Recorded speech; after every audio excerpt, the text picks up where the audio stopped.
Hello अस्सलाम वालेकुम my YouTube family. आज का हमारा टॉपिक है एग्जामिनेशन ऑफ एयर। इसमें हम रीड करेंगे एग्जामिनेशन ऑफ एयर। एयर को किस तरह एग्जामिन किया जाता है। एयर को एग्जामिनेशन करने से पहले हम एयर की एनाटॉमी के बारे में थोड़ा सा पढ़ लेते हैं।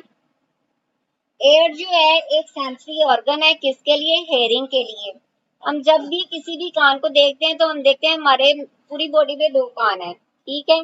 और हर जो कान है वो किसमें तीन सेक्शन में डिवाइड है। एक है आउटर, दूसरा है मिडल, तीसरा है इनर एयर। आउटर एयर की बात की जाए, इसमें आता है Oracle, external auditory canal, tympanic membrane.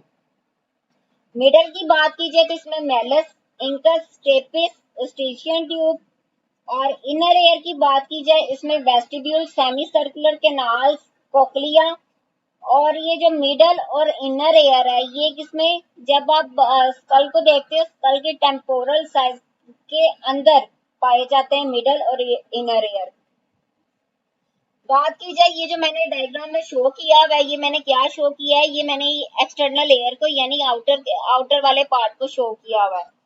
अब हम इस आउटर यानी एक्सटर्नल एयर के देखते हैं, जो कान का बाहर वाला हिस्सा में नजर आ रहा होता है, ये हम देखते हैं।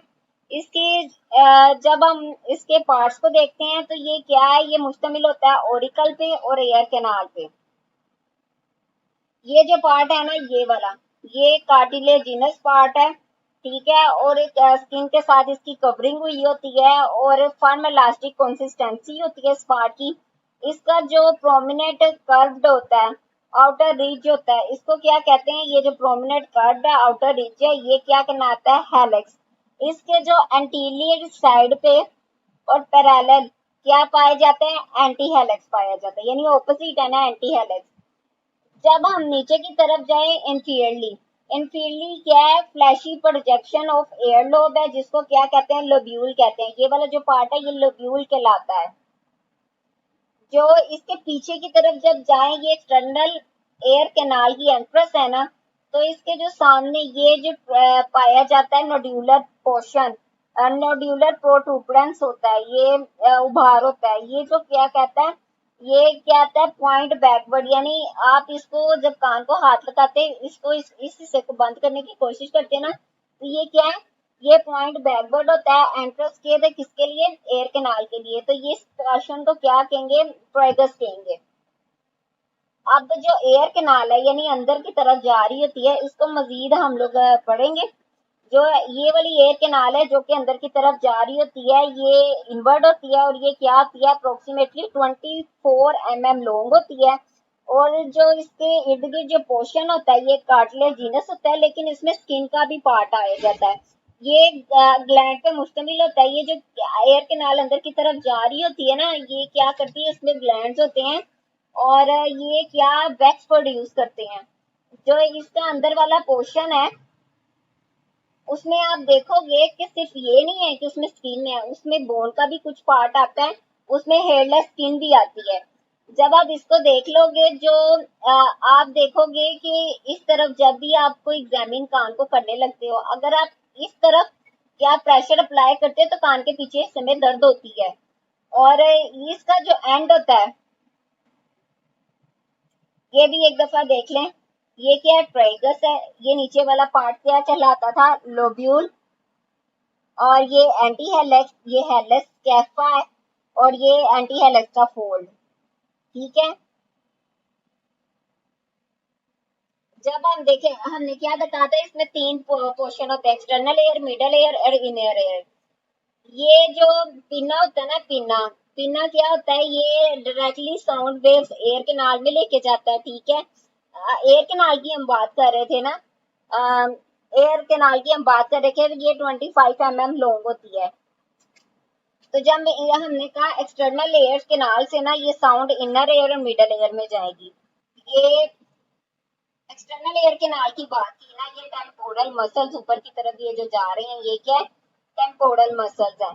तो ये नीचे की तरफ जब आप देखोगे तो ये क्या है? एयर कैनाल के जो नीचे की तरफ है ये है मस्टोइड प्रोसेस। मस्टोइड प्रोसेस होता है किसका? टेम्पोरल बोन का। ये कहाँ हम लोग महसूस करते हैं? लोब्यूल के जो पीछे है ना, हम इसको महसूस कर सकते हैं। फिर हम जो मजीद बात करेंगे वो किसकी करेंगे, मिडल एयर की। मिडल एयर में क्या आता है, मिडल एयर में आता है ओसिकल्स आते हैं जिसमें एयर फिल्ड मिडल एयर होता है। उसमें तीन किस्म की ओसिकल्स होते हैं, एक है मेलस, इंकस और स्टेपिस। ठीक है, मेलस, इंकस और स्टेपिस ये तीन ओसिकल्स पाए जाते हैं। ये क्या करेंगी, ये साउंड वाइब्रेशन को मैकेनिकल वेव में कन्वर्ट करके इनर एयर तक भेज देंगी। ये वाली जो ट्यूब है ना, ये सारी स्टेशियन ट्यूब है। इसका जो प्रोक्सिमल एंड आता है ना, ये क्या करता है, मिडल एयर को ना फेरिंग्स के साथ जाके ना नेजोफेरिंग के साथ जाके अटैच कर देता है। जो इसके दो वेजिक ओसिकल्स होते हैं, ये क्या, मेलस और इंकस। ये हम लोग ना एयर ड्रम आगे होते हैं ना, हम लोग जब भी एग्जामिन करते हैं ना, इसको हम लोग इजीली देख सकते हैं, मेलस और इंकस को। और ये क्या करता है, ये ओब्लीक एंगल बनाता है ना, ये देखो तिरछा एंगल बना रहा है। और ये इन्वर्ट होता है किसके जरिए, मेलस के जरिए ये इन्वर्ट होता है। अब मजीद जब हम एयर ड्रम की बात करते हैं ना, ये एयर ड्रम है ना, एयर ड्रम को जब हम लोग बाहर से देखते हैं, ये जो मिडल एयर है इसको इस्तेमाल करने, इसको देखने के लिए और इनर एयर को देखने के लिए हम जिस इंस्ट्रूमेंट का यूज करेंगे वो है ओटोस्कोप। ओटोस्कोप की मदद से जब हम इसको देखेंगे ना, तो हमें ये वाला पार्ट नजर आएगा, ये एयर ड्रम। हमने क्या है, इसकी तरफ देखा तो इसमें क्या था, हमें क्या मेलस, इंकस और स्टेपिस की बात हुई थी ना, हमें सिर्फ इसमें क्या नजर आएगा, मेलस आएगा और इंकस नजर आएगा। तो ये जो इसका हैंडल वाला पोर्शन है ना मेलस का, इसके ऊपर है शॉर्ट प्रोसेस ऑफ मेलस होता है। जब ये नीचे की तरफ जाए तो ये ओम्बो में कन्वर्ट हो जाता है, ओम्बो वाला पार्ट होता है। और इसके जो एंटीरियरली साइड पे ना, एयर ड्रम एक लाइट रिफ्लेक्शन बनाती है जो कि क्या है, कोन ऑफ लाइट कहलाती है। ये जो कोन ऑफ लाइट है, ये क्या करती है, डाउनवर्ड होती है और एंटीरियरली होती है। ठीक है, ये आप देख रहे हैं। ये जो शॉर्ट प्रोसेस ऑफ मेलस है, इसके अबव क्या पाया जाता है, पार्स फ्लैसिडा। पार्स फ्लैसिडा पाया जाता है। और जो रिमाइंडर पोर्शन होता है वो पार्स टेंसा कहलाता है। ये पार्ट टेंसा है। एंटीरियर और पोस्टीरियर मेलुलर फोल्डर होते हैं जो कि क्या करते हैं, एंटीरियर और पोस्टीरियर ये क्या करते हैं, ये जो फोल्ड होते हैं पार्स फ्लैसिडा और पार्स टेंसा को आपस में सेपरेट कर देते हैं। ठीक है, और ये देखें इसके मेलस के सामने क्या है, इंकस है। अब ये जो ओम्बो है, ओम्बो एक ऐसा पार्ट है जो कि एयर ड्रम को टिप ऑफ मेलस के साथ मिलाता है। एयर ड्रम को टिप ऑफ मेलस के साथ जो मिलाता है ना, वो वाला पोर्शन ओम्बो कहलाता है। ठीक है, अब जो नेक्स्ट है ना, नेक्स्ट हम चलते हैं। ये जब आप देखते हो ना, यहाँ तक कि जो एयर ड्रम है, एयर ड्रम को जब आप रिट्रैक्ट करते हो ना, तब आपको जाके थोड़ा बहुत ये जो एयर ड्रम है वो क्लियर नहीं नजर आता है। अगर आप उसको रिट्रैक्ट नहीं ना करोगे तो आपको इनविजिबली आमतौर पे होगा। और जो सेकंड ओजिकल है ना, सेकंड ओजिकल है वो है इंकस। इंकस वो भी ये वाला, ये इंकस सेकंड ओसिकल। पहले ये मेलस वगैरह ना, ये फिर इंकस जो है ना, ये भी आपको इसके जरिए ओटोस्कोप के जरिए नजर आ जाएगा। एयर ड्रम की बात हो गई। अब मजीद मैं चलती हूँ इनर एयर की तरफ। इनर एयर जो कि बहुत अंदर की तरफ होता है। ये देखो मिडल एयर, चले चले मिडल एयर की आप देख ले। मिडल एयर में क्या आता था, ये जो दूसरा नाम है ना एयर ड्रम का, वो टिम्पैनिक मेम्ब्रेन है। ये जो स्टिशियन ट्यूब है, ये क्या कर रही थी, ये जो पार्ट है इनर एयर का, उसको उसके साथ जाके नेजोफेरिंक्स के साथ जाके जोड़ रही थी। ठीक है, इसमें ये क्या आता है, ये राउंड विंडो आती है, इससे राउंड विंडो बैक साइड की होती है, ओवल विंडो आगे की तरफ होती है। ठीक है, अब बात की जाए इनर एयर की। इनर एयर में क्या आता है, इनर एयर में सेमी सर्कुलर कैनाल आती है। ये देखो ये गोल सी जो कैनाल है, ये क्या है, सेमी सर्कुलर कैनाल आती हैं। इसमें आती है कोकलिया ये। और डिस्टल एंड होता है ऑडिटरी नर्व। ये जो डिस्टल एंड है ना ऑडिटरी नर्व का, ऑडिटरी नर्व होती है एट एट ऑडिटरी नर्व जो उनकी होती है ना, उसके डिस्टल एंड इधर पाए जाते हैं। ये आपको ये नजर आ रहा है लैम्ब्रिथ। लैम्ब्रिथ ये क्या करता है, ये प्री लैम्ब्रिथ और एंडो लैम्ब्रिथ होती है, और ये क्या करती हैं, ये दोनों ये वाला काम करेंगी कि ये वाइब्रेट करेंगी। जब ये स्टेपिस है ना, एंड वाला, ये आवाज आई इधर तक गई, ये थोड़ा सा वाइब्रेट हुआ, जब ये वाइब्रेट हुआ ना, ये लिम्फ्रिथ में ना पेरी लिम्फ्रिथ होती हैं, ये क्या करेंगी, आवाज को वाइब्रेट करेंगी, और सेमी सर्कुलर कैनाल और हेयर सेल से इधर आएगी, एंडोलिम्फ में आएगी, फिर वो एंडोलिम्फ में आके पेरिलिम्फ, पेरिलिम्फ से एंडोलिम्फ, एंडोलिम्फ से ये क्या करेंगी, कोक्लिया में आएंगी, और कोक्लिया में ये इलेक्ट्रिकल पल्स प्रोड्यूस करेंगी, और ऑडिटरी नर्व के जरिए, इस नर्व के जरिए ये ब्रेन में ट्रांसफर हो जाएगी। जब ये ब्रेन में ट्रांसफर होगी ना, तो मच जो बहुत ज्यादा जो मिडल एयर है और इनर एयर है, वो इनअसेसिबल होते हैं डायरेक्ट एग्जामिनेशन के लिए। आप इसको टेस्ट करते हैं, ऑडिटरी फंक्शन के साथ भी इसको असेस कर सकते हैं। हमने क्या पढ़ा, ये आउटर एयर के नाल पढ़ी, हमने मिडल एयर पढ़ी, जिसमें ये तीन हड्डियां आती थी, टेम्पेनिक मेम्ब्रेन, टेम्पेनिक कैविटी आती थी। फिर क्या आता था, इनर एयर हमने पढ़ा, इनर एयर में हमने cochlea, semi circular canal, vestibular nerves और कोक्लियर नर्व्स हमने पढ़ ली। फिर हम इसकी जो ट्रांसमिशन है ना, कि साउंड की ट्रांसमिशन जो मैंने अभी आपको बताई है कि एक्सटर्नल से मिडल, मिडल से इनर एयर में जाती है, तो सबसे पहले साउंड, आवाज जो हवा से आपकी टेम्पेनिक मेम्ब्रेन में आएगी, वो जो एयर ड्रम है, ठीक है, वो वाइब्रेट करेगा, वो वहां से ये ओजिकल में मूवमेंट होगी, ओजिकल से ओवल विंडो में जाएगा, ओवल विंडो से किधर, पेरिलिम्फ में जाएगा, फ्लूइड वेव में, फिर कोक्लियर मेम्ब्रेन में आएगा, कोक्लियर मेम्ब्रेन से किधर, कोटाई में जाएगा, यानी अंडरलीफ में मूव करेगा, फिर फ्लूइड वेव में जाएगा, और भी एक एंड पे राउंड विंडो में जाके फिर उसके बाद नर्व्स के जरिए ब्रेन में ट्रांसफर हो जाएगा।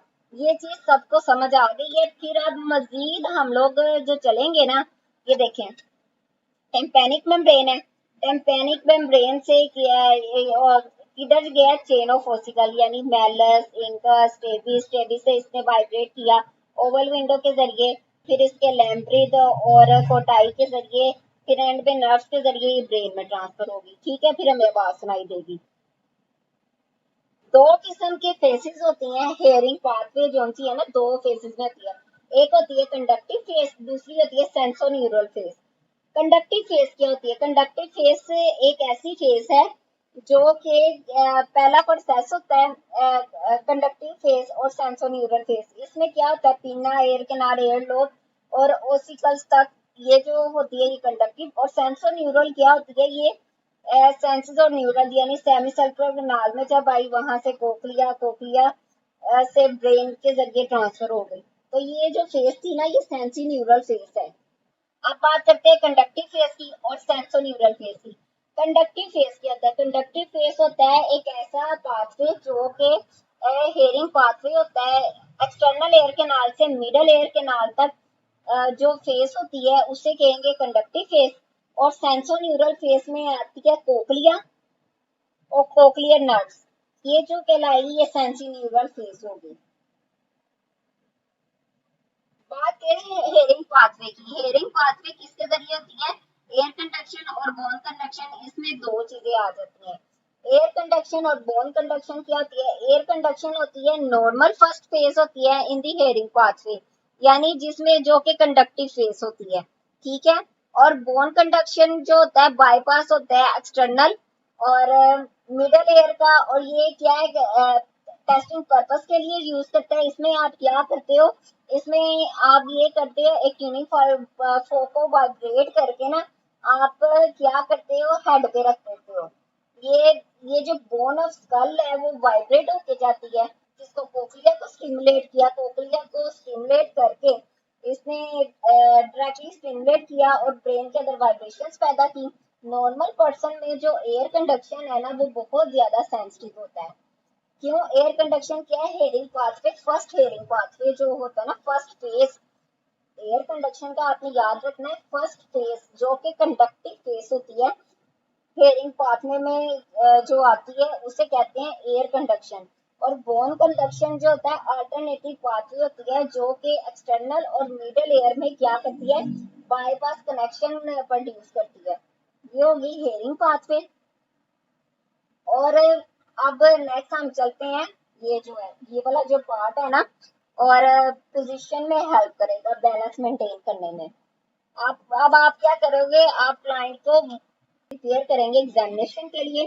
सबसे पहले आपने क्या करना है, परफॉर्मिंग प्रोसीजर को परफॉर्म करने से पहले आपने खुद को इंट्रोड्यूस करना है, वेरीफाई क्लाइंट आइडेंटिटी, आपने एक्सप्लेन करना है प्रोसीजर क्लाइंट को, हाइजीनिक हैंड हाइजीनिक का आपने ख्याल करना, ऑब्जर्व करना है अप्रोप्रिएट इन्फेक्शन कंट्रोल प्रोसीजर को, आपने क्लाइंट की प्राइवेसी प्रोवाइड करनी है और उसको मेंटेन भी करना है। इक्विपमेंट आपने यूज करना है ऑटोस्कोप और ट्यूनिक फोर। अब physical assessment of ears, interview data जो होता है वो क्या सब्जेक्टिव डाटा है। अब आपने क्या करना है, जो क्वेश्चंस करने हैं आपने वो हिस्ट्री लेते हुए आपने करने हैं, फैमिली हिस्ट्री क्या है, हेयरिंग लॉस की, और कोई प्रॉब्लम हो अगर फैमिली हिस्ट्री में, प्रेजेंट ऑफ एयर प्रॉब्लम और पेन, यानी पहले आपने पूछा आपकी फैमिली में कोई नहीं है, फिर उसकी जो प्रॉब्लम है वो सुना, आपने सुना कि मेडिकेशन हिस्ट्री, अगर वो कंप्लेन कर रहा है रिनिंग इन दी एयर्स में तो अब वो यूज कर रहे हैं, हेयरिंग डिफिकल्टी कब से है, फैक्टर जो कि इसको कंट्रीब्यूट कर रहे हैं, और use of corrective hearing device, यानी हेयरिंग डिवाइस को यूज कर रहे हैं वो। अब फिजिकल एग्जामिनेशन आप करना स्टार्ट करते हैं, ठीक है, वो हिस्ट्री हमने ले ली, अब हम फिजिकल एग्जामिनेशन की तरफ आते हैं, किसकी, एयर की। आप क्या करते हो, सबसे पहले एक्सटर्नल एयर स्ट्रक्चर इंस्पेक्ट करते हो और पालपेट करते हो। इंस्पेक्शन में आप क्या करेंगे, इसमें इंस्पेक्शन में आप उसके ऑरिकल्स, ट्रैगर्स, वो नोड्यूलर प्रोट्यूबरेंस वाला जो पोर्शन है वो ट्रैगर्स है, और लोब्यूल। तो आपने क्या करना है, आपने इन तीनों पार्ट को इंस्पेक्शन करनी है, आपने क्या करना है, साइज शेप पोजीशन को नोट करना है, दोनों जो है बायलेटरल होते हैं, auricles align with the corner of, ear lobes may be free attach to the adjacent with no apparent lobes, यानी एयर लॉब जो उनसे आता है ना फ्री होते हैं, ठीक है, और वो कोई भी अपेरेंट लॉब्स तो नहीं होता, कोई जाहरी तौर पे कोई ग्रोथ वगैरह तो नहीं है। ऑब्जर्व करेंगे आप लियन को, डिस्कलरेशन को, डिस्चार्ज को, स्किन स्मूथ होगी, कोई भी लेजन नहीं होगा, कलर जो उनसा है वो भी फेशियल कलर से मिलता होगा, ठीक है। डेविएशन ऑफ नॉर्मल, यानी डेविएशन फ्रॉम नॉर्मल में आप ये लेते हैं, जब आपने देखा कान को, आपने देखा दोनों तरफ ठीक है कान, कोई भी कलर भी ठीक है, स्किन भी ठीक है, लेकिन अगर उसमें अब नॉर्मेलिटी हो तो आप मेलालाइंड और लो सेट एयर्स में be seen with genito urinary disorder और क्रोमोसोमल डिफेक्ट, यानी अगर क्रोमोसोमल और जेनिटो यूरिनरी डिफेक्ट होगा ना, तो क्या कोई ना कोई जो कान है एक ऊपर होगा एक नीचे की तरफ होगा। Enlarged periocular or post-auricular lymph nodes, infection on helix, and non-tendon hard cream colored nodules, यानी अब नॉर्मलिटीज में क्या होगा कि अब आप देखोगे pre auricular post auricular lymph nodes तो नहीं है किसी भी हेलिक्स वाले पोर्शन में, और नॉन टेंडेड हार्ड है, क्रीम कलर्ड नोड्यूल्स हैं, ulcerated crusted nodules that bleed skin due to skin export, redness, swelling, scaling, और इचिंग और टाइटस में मीडिया, यानी उसकी इन्फ्लेमेशन होती है, pale blue ear colour in frostbite. अब आप इसमें देखें इंस्पेक्शन करने लगे हम, इंस्पेक्शन यानी आईज की मदद से हम देख रहे हैं, हम क्या देखेंगे, ये क्या कर रहा है, ये एयर है, हमने इसको एक फिंगर और एक थंब की वजह मदद से इसको ऊपर वाले पोर्शन को अपर डायरेक्शन में इसको मूव किया है। ये डायग्राम है, डायग्राम में आप देख सकते हैं, हम इंस्पेक्ट करने लगे, हमने क्या किया है, ये जो ओरिकल है इसको इंस्पेक्ट करेंगे और इसके सराउंडिंग टिश्यू को किसी भी डिफॉर्मिटी के लिए, लंप के लिए, स्किन लेजन के लिए, एयर पेन, डिस्चार्ज, इन्फ्लामेशन कोई प्रेजेंट है, हम क्या करेंगे, ये ओरिकल को अपवर्ड की तरफ मूवमेंट करेंगे, up and down, up and down की तरफ मूव करेंगे। हम क्या करेंगे, प्रेस करेंगे टर्गस को, और प्रेस फर्मली करेंगे किसके जरिए, बिहाइंड दी एयर, एयर के पीछे हम लोग इसको करेंगे, क्या करेंगे, हमने क्या है इसको अप और बैकवर्ड मूव किया, ठीक है, हमने ओरिकल को देखा, फिर हमने एयर कनाल और एयर ड्रम को देखा है। किस तरह हमने देखा है, हमने ये जो ओटोस्कोप है ये अंदर की तरफ इंसर्ट किया है, जो कि लार्जेस्ट एयर स्पेकुलम होता है, उसकी जो कनाल होता है इसको अकोमोडेट करने में हेल्प करते हैं। आप क्या करोगे, पेशेंट को पोजीशन हेड आप पोजीशन करोगे और इतना करोगे कि वो कंफर्टेबली हो इंस्ट्रूमेंट के साथ और इंस्ट्रूमेंट की मदद से आप आसानी से देख सको। आप क्या करोगे, एयर कनाल को स्ट्रेट करोगे, ओरिकल को ग्रैस्प करोगे, ये जो ओरिकल है इसको पकड़ के रखोगे, ये नहीं कि ओट्रोस्कोप डाला और छोड़ दिया, नहीं, इसको ग्रैस्प किया आपने। इसको ग्रैस्प करने के बाद आपने जो दूसरा काम किया है, लेकिन आपने फर्मली और जेंटली इसको ग्रैस्प किया है और इसको अपवर्ड की तरफ मूवमेंट किया है और बैकवर्ड किया है और क्या स्लाइटली अवे फॉर दी है फ्रॉम दी हेड, यानी अवे ये नहीं है कि उसके सर के साथ जोड़ दिया, उसको अवे फ्रॉम दी हेड किया है। तो अब आप क्या है, आपने ओटोस्कोप को होल्ड किया है, आपने ये देखें ये थंब है और ये फिंगर है, थंब और फिंगर के साथ पूरा आपने हाथ नहीं साथ लगाया, आपने सिर्फ ये दो चीजें पकड़ी हैं।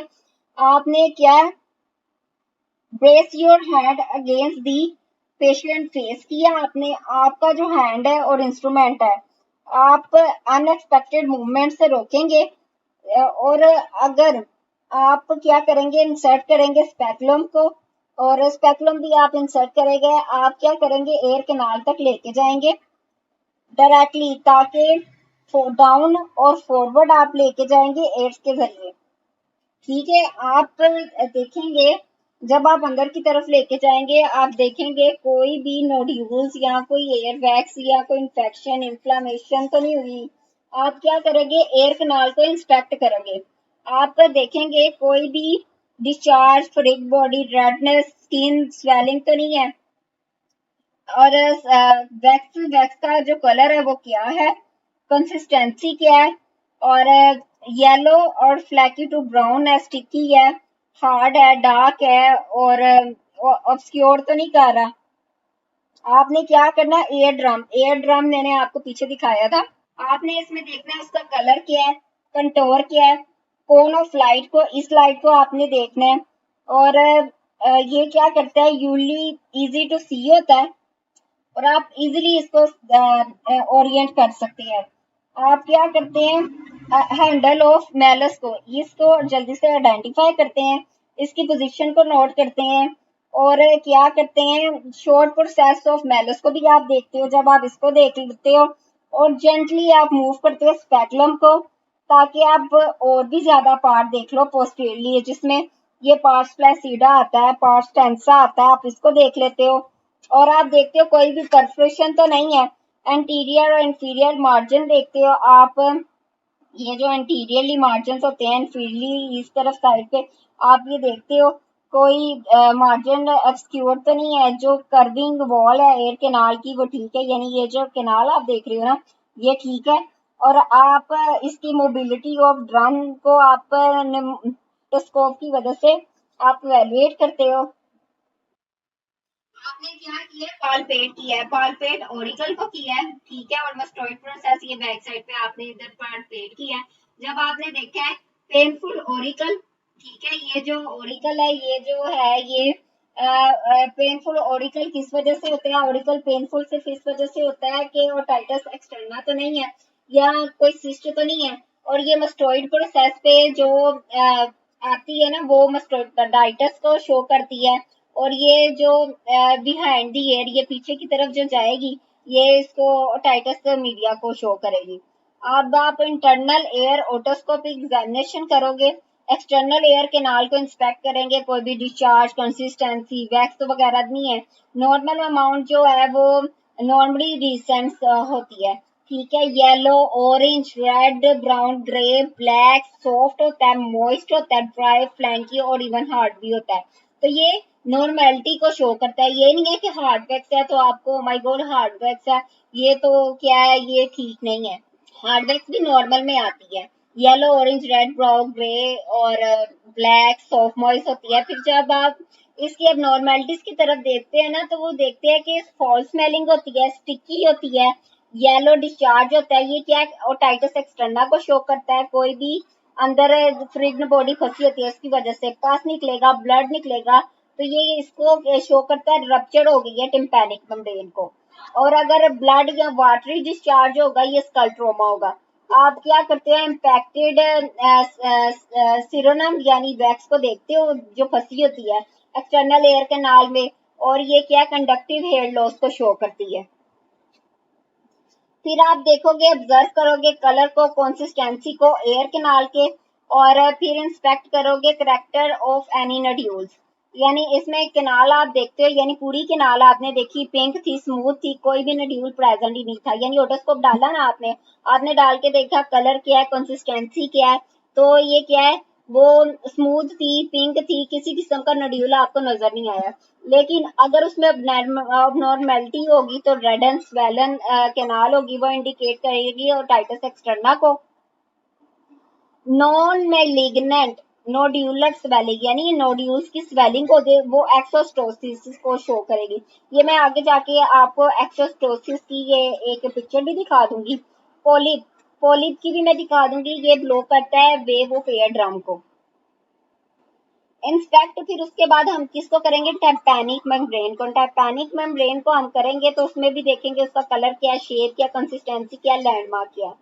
ठीक है, हमने आमतौर पे देखा तो ये क्या है, टेम्पैनिक मेम्ब्रेन ग्रे है, शाइनी है, ट्रांसलूकेट है, कोई भी बल्जिंग या डिट्रैक्शन नहीं है, स्लाइटली कनकेव है, स्मूथ है और इंटैक्ट है। जबकि आप डेविएशन ऑफ नॉर्मल में आप देखोगे कि रेड है, बल्जिंग है, एयर ड्रम है, लेकिन नॉर्मल क्या है, ग्रे है, शाइनिंग है और ट्रांसलूसेंट है। ठीक है, रेड बल्जिंग एयर ड्रम और ये एब्सेंट लाइट रिफ्लेक्स, ये किसको शो करता है, ये शो करता है ओटाइटिस मीडिया को। कोई भी येलोइश बल्जिंग मेम्ब्रेन है और उसमें बबल्स भी हैं, तो वो क्या है, सीरल ओटाइटिस मीडिया को शो करता है। ठीक है, एक्यूट ओटाइटिस मीडिया में क्या होगा, लाइट रिफ्लेक्शन एब्सेंट होगी और रेड बल्जिंग एयर ड्रम होगा, जबकि सीरस में येलोइश होगा। और जब आप ब्लूइश या डार्क कलर रेड ब्लड को देखोगे एयर ड्रम के पीछे, स्कल ड्रम से, ये क्या है, ये स्कल ड्रम से आ रहा होगा, यानी स्कल से ये ब्लूइश या डार्क रेड कलर एयर के पीछे आता है। ये तो ये क्या है, ब्रेन की कोई इंजरी हुई होती है। व्हाइट स्पॉट इस चीज को शो करते हैं कि कोई भी इंफेक्शन से स्कार बना हुआ है।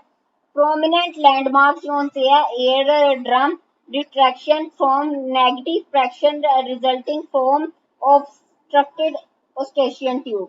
यानी प्रोमिनेंट जो लैंडमार्क होते हैं ना एयर ड्रम के, वो नेगेटिव प्रेशर कॉज करते हैं, जिसकी वजह से जब भी स्टेशियन ट्यूब की ऑब्स्ट्रक्शन हुई हो।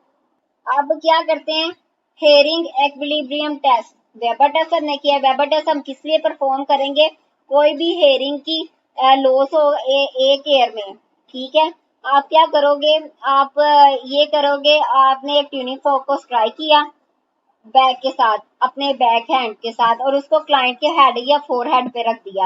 आपने क्लाइंट को पूछा कि आपको आवाज एक कान में ठीक सुनाई दे रही है, दोनों कानों में ठीक सुनाई दे रही है, वाइब्रेशंस जो सी है दोनों कानों में इक्वली आती है। लेकिन अगर कंडक्शन हेयर लॉस हो, कंडक्शन में आपको मैंने बताया था जो पहला प्रोसेस होता है, यानी एक्सटर्नल से मिरर की तरफ आता है ना, तो इसमें क्या होता है, इसमें क्लाइंट जो होता है lateralisation of sound to the poor ear, यानी कंडक्शन एयर लॉस में जो के कान गंदा काम कर रहा होता है, उसमें पहले आवाज आ जाती है। ठीक है, लेकिन सेंसोन्यूरली हेयर लॉस में क्या होता है, जो अच्छा कान होता है ना, उसमें पहले आवाज आ जाती है। यानी with sensor neural hearing loss the client reports lateralisation of sound to the good ear, यानी साउंड की लेटरलाइजेशन। ये जो वर्डिंग है लेटरलाइजेशन ऑफ साउंड, ये आपने लाजमी मेंशन करना है कि लेटरलाइजेशन ऑफ साउंड होती है। ये क्या है, this is because of limited perception of sound due to nerve damage in bad ear. यानी क्या है, ये जो बैड एयर, यानी जो कान सही तरह काम नहीं कर रहा था, ये इस वजह से होता है क्योंकि उधर नर्व डैमेज हो जाती है, और इस वजह से जो अनइंफेक्टेड जो एयर है ना, उसमें साउंड जो है लाउडर आपको सुनाई देगी। ये देखिए वेबर टेस्ट में क्या है, आपने इसको वाइब्रेट किया या पेशेंट के हेड के सेंटर पे रखा या आपने इसके फोरहेड पे रखा। अगर आपने इन दोनों हेड पे या फोरहेड पे आपने रखा है तो फिर आप क्या करोगे, पेशेंट से पूछोगे किस कान में आवाज है, इस कान में आई या इस कान में आई। ठीक है, अगर दोनों कानों में है चलो ठीक है। अगर जो है बैड एयर में पहले सुनाई दी है, यानी वो एक तरफ से बह रहा था तो उस तरफ पहले सुनाई दे दिया, तो ये क्या कंडक्टिव हेयर लॉस है। अगर जो गुड एयर में पहले आई तो ये सेंसोन्यूरल हेयर लॉस है। ठीक है, अब हम चलते हैं वेबर टेस्ट की तरफ। वेबर टेस्ट भी कंडक्टिव और सेंसोन्यूरल हेयरिंग लॉस के लिए होता है। Conductive hear loss occur when sound waves are unable to pass through the outer ear to the middle ear। और ये जिस वजह से होती है, ये एयर कैनाल में प्रॉब्लम होती है, एयर ड्रम में होती है या मिडल एयर में होती है।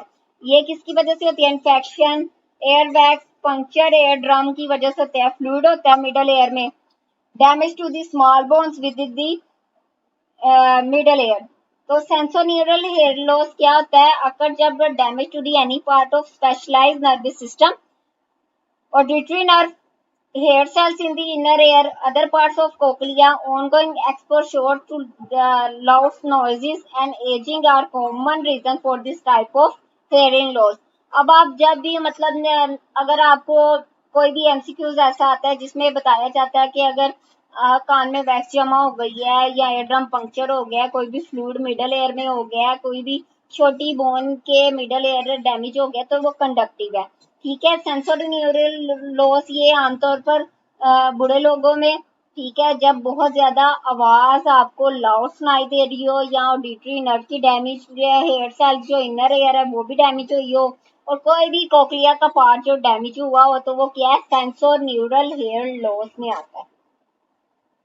अब आगे की तरफ आप वेबर टेस्ट की तरफ जाओ। Normal hearing loss will produce equal sound in both ear. Conductive loss will cause the sound to be heard best in abnormal ear. Sensorineural loss will cause the sound to be heard best in the normal ear। ये चीज आपको clear हो गई। अब बात करते हैं राइन test. राइन test ये है क्या है, ये एयर और बोन कंडक्शन साउंड को कंपेयर करने के लिए यूज होती है। आप क्या करोगे, एक जो ट्यूनिंग फोक है उसको स्ट्राइक करोगे, place base of fork on the client mastoid process यानी बिहाइंड दी एयर। आप रखोगे, आप क्या करोगे, क्लाइंट को कहोगे कि आपको कब आवाज आना बंद हो गई है। ठीक है, move the prongs of tuning fork to the frontal of external auditory canal, ask the client to tell if sound is audible after the fork is moved। क्या है, एयर कंडक्शन साउंड जो है normal hear longer than the bone conduction with conductive hearing loss यानी deviation not normal में क्या आता है, with conductive hear loss bone conduction sound is hear louder than or equally as long as air conduction sound। With sensory neural hair loss and air conduction is heard longer than the bone conduction sound। यानी आपने क्या पढ़ा कि air conduction sound यानी air conduction sound वो normally hear longer than bone conduction sound है। ये किस तरह आपको पता लगे, ये इस तरह ये बोन कंडक्शन है, यानी आपने ये ट्यूनिंग फोक को वाइब्रेट किया और इसके बाद ये जो इसकी टिप है ये इधर जाके मस्टोइड प्रोसेस यानी बिहाइंड द ईयर ली। ठीक है, इसमें क्या होगा, बोन कंडक्शन। ठीक है, फिर आपने इसको वाइब्रेट किया और फ्रंट ऑफ द एयर लेके गए, तो ये क्या है, एयर कंडक्शन है। एयर कंडक्शन किससे, बोन कंडक्शन से ज्यादा होनी चाहिए। यानी ये जो आपने मस्टोइड प्रोसेस पे रखी है, एयर कैनाल के लेवल पे रखा और उसके बाद जब ये इसके फ्रंट ऑफ द एयर पे रखा, तो ये चीज आपने नोटिस लेनी है कि ये वाली साउंड का जो लेवल है यानी ये जो एयर कंडक्शन है ये लॉन्गर होना चाहिए, यानी ये ज्यादा लंबा होना चाहिए और बोन कंडक्शन छोटा होना चाहिए। ठीक है, ये नॉर्मल को शो करता है। अब रेने टेस्ट की बात की जाए, ये किस लिए, कंपेयरिंग एयर कंडक्शन को बोन कंडक्शन से कंपेयर करने के लिए। एयर कंडक्शन कब होता है, जब थ्रू दी एयर होता है, नियर दी एयर होता है और ये एयर कैनाल और एयर ड्रम को इन्वॉल्व करता है। बोन कंडक्शन जो होती है वाइब्रेशन होती है जो कि एयर स्पेशलाइज्ड नर्वस सिस्टम के जरिए होती है। ओके, अब राइन टेस्ट का रिजल्ट क्या होता है, ये ऐसे होता है कि नॉर्मली आप हेयरिंग करते हो will show an air conduction time that is twice as long as bone conduction time. In other words, you will hear the sound next to your ear twice as long as you will hear the sound behind your ear. Okay? If you have the conductive hair loss, the bone conduction is here longer than the air conduction sound.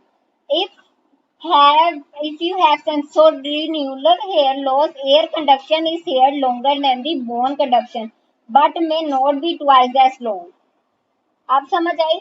Drawing type जो होता है उसमें क्या है, air conduction ज्यादा अरसे के लिए होती है बोन कंडक्शन की निस्बत. ठीक है. और ये जो सा आप कंडक्टिव हेयर लॉस होगा तो जो बोन कंडक्शन है वो एयर कंडक्शन से ज्यादा होगी.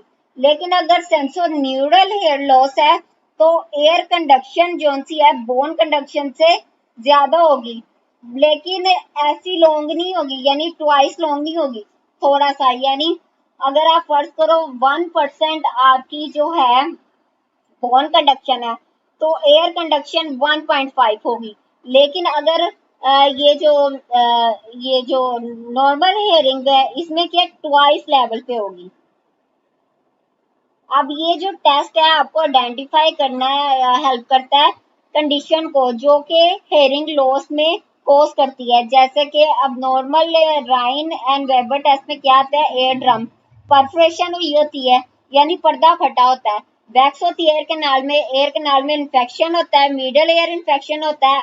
ओटोस्क्लेरोसिस कहते हैं inability of small bones within the middle ear to move properly. यानी जो मेलेजिंकस स्ट्रेबिस है ना, ये इनकी जो इनएबिलिटी यानी ये मूव करती है ना मिडल एयर में, तो इसमें ये मूवमेंट नहीं होगी, इसकी जो स्मॉल बोन्स होंगी ये मूव नहीं कर पा रही होंगी प्रॉपर्ली. नर्व इंजरी होगी किसकी, एयर्स की. अब आप रोमबर्ग टेस्ट की बात है तो रोमबर्ग टेस्ट क्या है, ये जो आपका क्लाइंट क्या है इसकी इक्विलिब्रियम को आइडेंटिफाई करने के लिए यूज करता है. इसमें आप क्या करते हो, इसमें आप ये करते हैं कि पेशेंट को सीधा खड़ा कर देते हैं, उसके दोनों जो फीट हैं आपस में जोड़ देते हैं, आर्म उसको कहते हैं साइड्स पे लेके जाओ, और आईज जो सी होती है पहले ओपन करते हो फिर आप इसकी क्लोज कर देते हो, और क्लाइंट को 20 सेकंड के लिए हिलने नहीं देते कि आपने हिलना नहीं है. अगर वो अपनी विदाउट स्विंग और मिनिमम स्विंग से वो मेंटेन कर लेता है पोजीशन तो ये पोज है, ये ठीक है. अगर वो क्या है, वो कभी इधर को गिरता है कभी उधर को गिरता है तो ये लॉस ऑफ बैलेंस आएगा, वेस्टिब्यूलर डिसऑर्डर है. अब normalities of external ear and ear canal की जब बात की जाए तो इसमें क्या आती है, मैलिग्नेंट लेयर्स आती है, और टाइटस एक्सटर्ना आता है, बिल्डअप ऑफ सेरिमम इन दी यानी wax in the ear canal. Otosclerosis मैंने आपको बताया था कि ओटोस्टोसिस क्या है, वो नोड्यूल्स आपस में मिल जाते हैं और पॉलिप्स कोई भी. अब आप ये देखें कि ये क्या है, मिडल एयर में आके वैक्स ये जमा हो गया, ये क्या है, एयर वैक्स ब्लॉकेज है. एक्सोस्टोसिस ये क्या है, नोड्यूलर है, ये आपस में मिल जाते हैं. ठीक है. पोलिप क्या है, कोई भी ग्रोथ जो सी है एयर कैनाल में एयर ड्रम में ये जो शो हो रही होती है.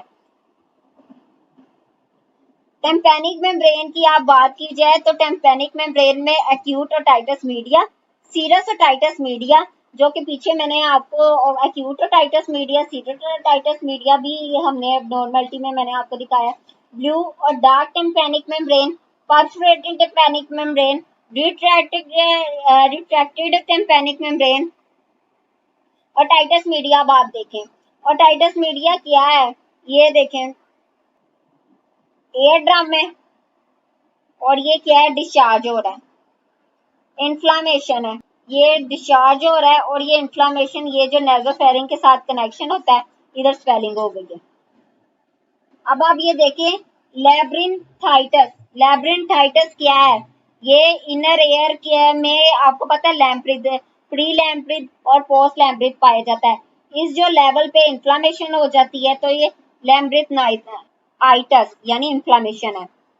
सिलेक्टेड नर्सिंग डायग्नोसिस की जब आप बात की जाए तो इसमें क्या है, wellness diagnosis, readiness for enhanced communication related to use of hearing loss. Okay. Risk diagnosis में ये आता है कि risk for injury related to hearing impairment. Actual जो डायग्नोस है वो है disturb sensory perceptions, auditory related to conductive और sensor neural hear loss. Acute pain है, एक्यूट पेन किससे, इन्फेक्शन से रिलेटेड है या मिडल एयर से रिलेटेड है। और disturb body image related to concern over appearance with hearing aid. अब आप इसकी चेकलिस्ट देखते हैं। जब भी आप चेकलिस्ट, आप हेयर और हेयरिंग को आप चेक कर लेते हो, आप क्या देखते हो, इंस्पेक्ट करते हो एक्सटर्नल एयर को, प्लेसमेंट उसकी, साइज, शेप, सिमेट्री देखते हो, ड्रेनेज देखते हो, लियन देखते हो और कलर और कंडीशन ऑफ स्किन देखते हो। ठीक है, आपने देखिए, आपने टिक कर दिया। उसके बाद कोई कमेंट्स आए, आपने इधर लिख दिया। आपने पल्पेट किया एक्सटर्नल स्ट्रक्चर ऑफ एयर को for condition of skin and tenderness. आपने क्या किया, ओटोस्कोप यूज किया। आपने इंस्पेक्ट किया टेम्पररी मेम्ब्रेन को, बोनी लैंडमार्क्स इसके देखे। आपने करेक्ट साइज देखा, स्पेकुलम जो आप यूज कर रहे हो। आपने पेशेंट का हेड जो है टिल्ट किया साइड, नोट बीट एग्जामिन, ये चेक किया आपने। आपने लुक किया कोई भी फ्रिंज बॉडी कैनाल में तो नहीं है, इंसर्ट करने से पहले आपने देखा। आप एडल्ट का क्या करेंगे, उसका हेलिक्स अप और बैक करेंगे। जो प्री स्कूल चाइल्ड है उसमें क्या, हेलिक्स डाउन और बैक करेंगे। और जो इंस्पेक्ट जो 10 स्पेकुलम स्लोली करेंगे, ओनली क्या है, आउटर 1/3 ऑफ कैनाल की तरफ लेके गए। आपने आइडेंटिफाई किया लोकेशन या कोन ऑफ लाइट को, वो मैंने आपको दिखाया था ना एयर ड्रम में, कोन ऑफ लाइट। आपने उसकी लोकेशन को सबसे पहले करना है, फिर उसके बाद बोनी लैंडमार्क देखते हैं आपने। और puff of air to test ये मोबिलिटी आपने चेक की। फिर आपने क्या किया, टेस्ट किया ग्रॉस हेयरिंग को। आप क्या करोगे, आप पेशेंट के पीछे की तरफ जाके खड़े हो जाएंगे। आप क्या करेंगे, 1-2 फीट के पे जाके खड़े हो जाएंगे। क्या करेंगे, पेशेंट को कहेंगे अपना एक कान कवर करें और आप कुछ विस्पर करेंगे वर्ड्स को और उसको करेंगे कि रिपीट करें। अगर पेशेंट रिपीट कर लेता है, ठीक है, और पेशेंट का कोई एक्लूड तो नहीं है किसी कान में, hold a ticking watch next to the patient unobstructed ear. यानी टिक टिक टिक टिक करती हुई जो वॉच होती है, वो जो क्या कहते हैं, कान ऑब्स्ट्रक्ट नहीं होता, उधर आपने टिकिंग वॉच कर देनी है। ठीक है, फिर आपने स्लोली मूव करना है इसको अवे, यहाँ तक के पेशेंट के कि मैं जो सा हूँ इस आवाज को सुन पा रहा हूँ। ठीक है, और आपने क्या किया, परफॉर्म किया वेपर टेस्ट को। आपने वाइब्रेट किया ट्यूनिंग फोक को, आपने पेशेंट के हेड पे रखा। आपने आइडेंटिफाई किया ये पॉजिटिव है। और अगर दोनों तरफ इक्वली साउंड शो नहीं हो रही होती, ठीक है, फिर आपने क्या किया, राइन टेस्ट परफॉर्म किया। अगर वेबर टेस्ट पॉजिटिव आता है, आपने राइन टेस्ट परफॉर्म कर लेना। आपने क्या किया, आपने जो ट्यूनिंग फोक है उसको टेबल पे या अपने बैक ऑफ दी हैंड पे आपने करके स्ट्राइक करके आपने उसको वाइब्रेट करते हुए को पेशेंट के मोस्टोइड प्रोसेस पे रखा।